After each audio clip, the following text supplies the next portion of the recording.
Ce n'est pas ce qui a été fait, le problème, c'est tout ce qui n'a pas été fait. Les dernières années, 4 écoles rénovées sur 17, 3 cours végétalisés sur 17.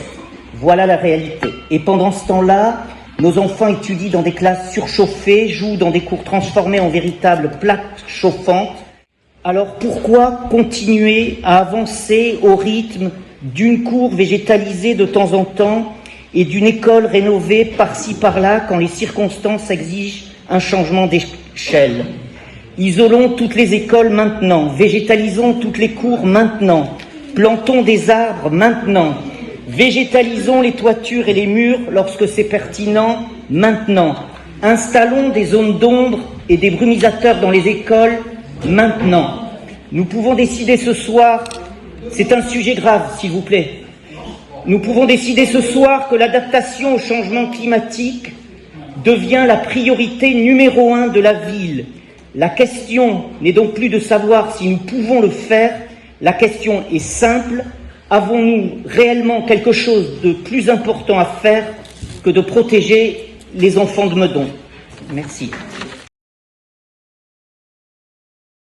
Malheureusement, la réponse du maire et de son adjoint ne peut pas vous être montrée.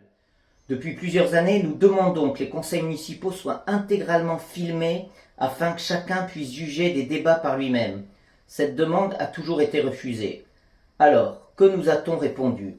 Au fond, une seule chose, on continue comme avant. En résumé, circuler, il n'y a rien à voir.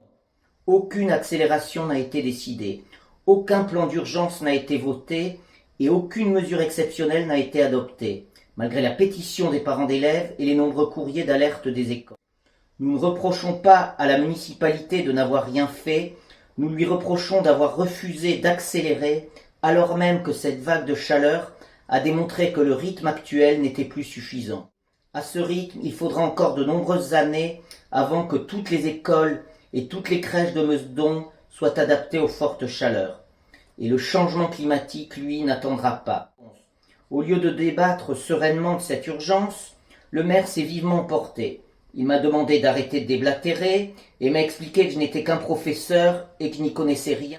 Une grande partie de sa réponse a consisté à attaquer notre programme, les partis politiques, à évoquer Marine Tondelier, Anne Hidalgo, d'autres communes, autant de sujets qui n'avaient pourtant aucun rapport avec la question posée.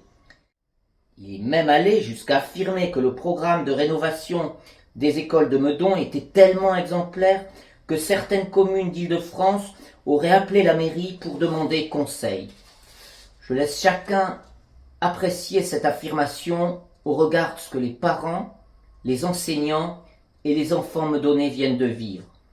En conclusion, lors de ce conseil municipal, aucune remise en question, malgré ce que nous venons de vivre. Les enfants, eux, ne peuvent pas attendre 10 ou 15 ans. Alors la vraie question est désormais simple. Combien d'étés insupportables faudra-t-il encore attendre avant que toutes les écoles et toutes les crèches de Meudon soient enfin adaptées aux canicules?